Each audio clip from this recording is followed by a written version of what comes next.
Hey there, guys. It's Kage Tax coming at you for what I'm going to do is a speed run of the current stream we just watched. Overall, thoughts on it? Pretty good. Pretty good in terms of some stuff. Other stuff we're still left up in the air. Just to answer the questions of what we didn't find out about Puppet Synergy, no idea what's going on there. Lufo EX plan, no idea what's going on there. And Astrolab, zero idea what's going on there. So, what do we have actually coming, and is it worth anything? And no, this was a great patch overall that we're going to be receiving here. Like, just to pull up some notes, essentially, we're going to get the next part of the palace. We're going to have some new areas. It's going to be a new boss fight. That's all stuff that's going to be expanded upon. Mementos is going to be expanded upon. Ex Machina is going to be able to fully be refined. All this fun stuff here. Mementos is going to have the last couple of ticket levels and areas unlocked. And now let's get into like the real stuff. I just wanted to blitz out some of the easy stuff, just throw it out there for you guys. And I got a little slideshow here together. So if the sound does go out, it's because I'm operating a slideshow here for you. But I took some slides, and I'm going to give you some thoughts on Mesa, because Mesa's kit was enhanced. They even showed us what the enhancements were, and yeah, I'm happy about this. Now, a caveat I am going to mention about all this, though, is there's still an X factor to where his kit could potentially be kneecapped given the situation with DOT damage. So it's really hard to say if this is something here that's is going to be overall a good thing. Now, his Awakening Zero, how it works with the Doctor. They even said that they wanted to kind of make Ripper a bit more powerful, because in the original game, people would just use Doctor and call it a day. Now, the almighty damage for bleeds. This is where he's going to get into some issues, is because down the road, bosses kind of get some resistance. This guy may be kneecapped at some point. So, going into this, if you're thinking about this character is game breaking and is going to be life changing to your account, that's next patch. That's Futaba. So, with a clear conscience, I can't tell you to really pull on this guy if you are free to play. I mean, outside of maybe one copy. On the other hand, though, looking at everything we've got here for him, with the two modes, with everything going on, it's an interesting character. I like the skill set up here. I like that, you're going to have to use a little bit of thought to play with him and to build bleed stacks and get into this Ripper mode. This all looks very fancy. And I do apologize if you're looking on this on mobile and it's hard to see this, because it could very well be. I would best view this on PC, but I literally just took a lot of screen caps on his kit from the actual stream itself. So to condense things down for you guys, because it was an hour and a half long, I'm going to try and make this video 15 minutes or less. Just give you the fast food equivalent of everything here. Ripper mode deals, physical damage to one foe equal to 251%. And we're going to also go over what all these percentages mean in terms of the CN version, because they laid it out for us. Because, to be fair, I have no idea what those original values were. I couldn't tell you at all here. But very, very bleed heavy centric unit. Everything, this patch is going to kind of be revolving around him and Yoi, potentially, because Yoi's getting a rerun too. And, the highlight itself looks pretty cool, inflicting a bunch of bleed damages, switching to Ripper mode, and attacking. But now let's get into the real, meat and potatoes here. Ailment accuracy is going to be a big thing for him. That's going to help with his bleed. Doctor mode is also going to be, good for his ailment accuracy. But here's where things get really crazy. Now this is where even like people like Ren, the community was like, I have to A1 this, and I would say if you were going to go for this unit, they've made it to where the A1 is really good because this ups the bleed damage from 1 to 1.5. This A1 here is pretty good. These others here don't really, the A2 and everything.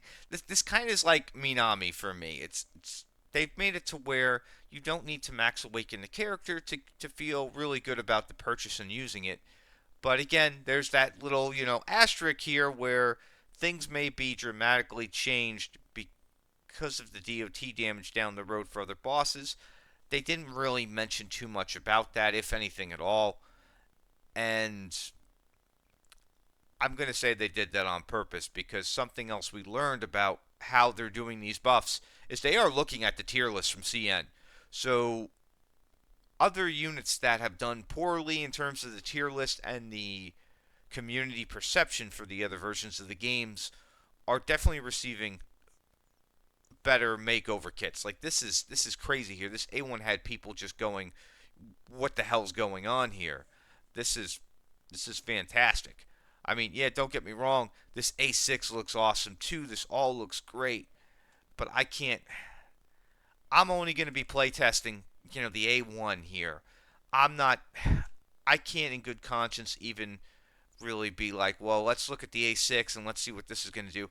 I'm never going to use this. I'm going to get the A1. I'm going to be happy. This all looks cool and everything, but again, there's that big asterisk there.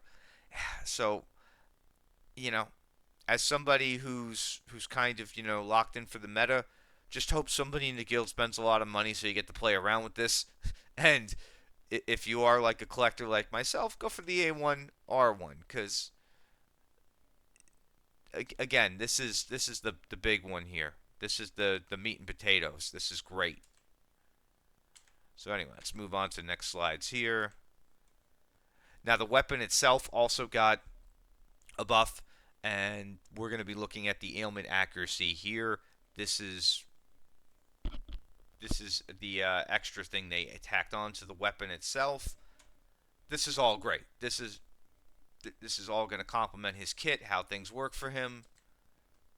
And now they're going to show over here where like the actual differences are. So slight percent chance to bleed is going to be increased. The Ripper mode takes a 50% increase in terms of the damage. Even like the announcers like, whoa, we got this. Yeah. Highlight damage has been upped. This here with the awareness one from the 1 to the 1.5, this is significant.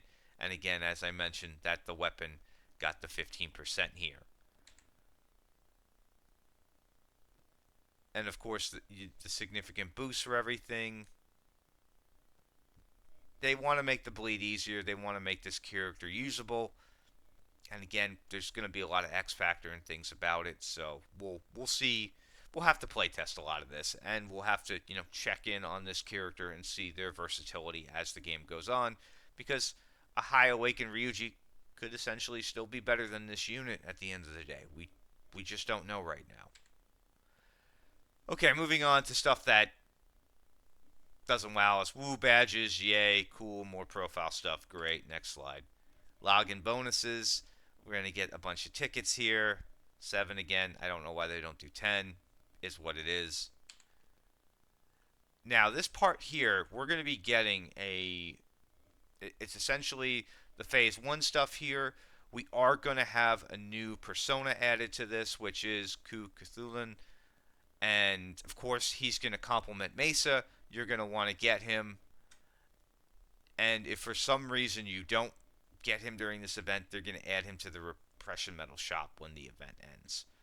I'm kind of excited about this. I'm not going to deep dive into a lot of this stuff here, what my thoughts are, if you should overclock this, the whole 9 yards. Because, again, I do want to keep this very concise, and I want to, minimize this for people. They're also going to do, like, a character trial similar to the summer event. This is going to eat up 180 stamina per day. It's going to have a little shop.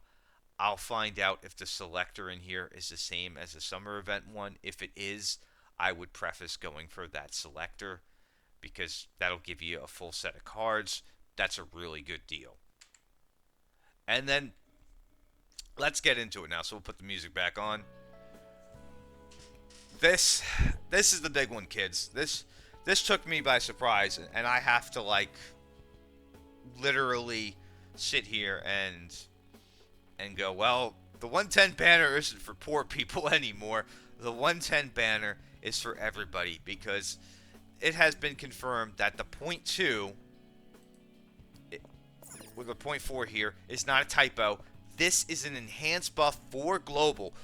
Global's 110 contract literally is twice as effective as the other versions of the game.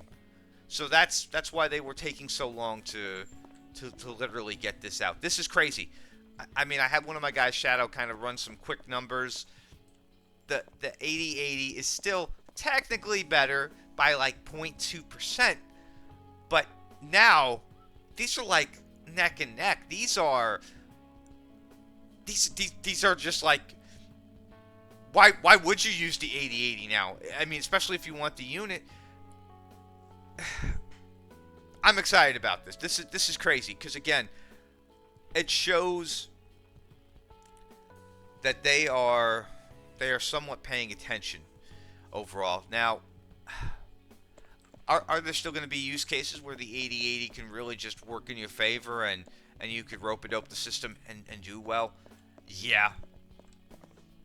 But with it only being 0.2% better, as somebody in a field who minimizes risk, I'm liking it more now. I may do my Mesa video purely off of the 110, assuming, and that is assuming because I don't know if they touched upon this or not. Would my 46... Oh, I have to actually turn the slide off now. My apologies because that was the last one. So would my 46 carry over to that 110 as well, and I could go from there to get the unit? Or would I have to start from 0? That part I don't know. I don't think I got an answer on that, and if I did, to be fair, my attention span waned after an hour and a half of this because they decided to do the full rerun of UA, and that was awful and painful for me as a person, and I don't want you guys to go through that. So yeah, I'm super excited. Super excited about that 110 banner. That looks kind of cool. We've got some new NPCs coming for City Life, like a cat lady. Again, no mention of Puppet. There'll be some, new activities in that city area. And maybe they'll sneak in some stuff for Den, because they didn't mention anything for Den. But as you can see, I am prepped. I have coins ready to go. I will clear out stuff for Den as it comes in. And we're going to see if I can hit max level for that too. But otherwise, that's about it. I'm kind of curious, what are your guys' thoughts on this stream overall? Do you really think the 110 banner is going to be like the end-all be-all now, given that the rates were doubled from the other versions of the game? Do you still see yourself pulling on the 80 of 80 just out of principle? And what were you looking for information on, like myself with Bluefell EX plan that we didn't get? And do you think Mace is going to be worth it? I mean, again, there's a lot of things that are kind of looming here. Yeah, we'll see. But anyway, I wanted to get this out there for you guys, and I'll put the goggles on when we pull for Mesa. I couldn't wear the goggles while we're doing all this. It's just I had too much to read and go over real quickly for you guys. Anywho, I'll catch you on the next one. Peace.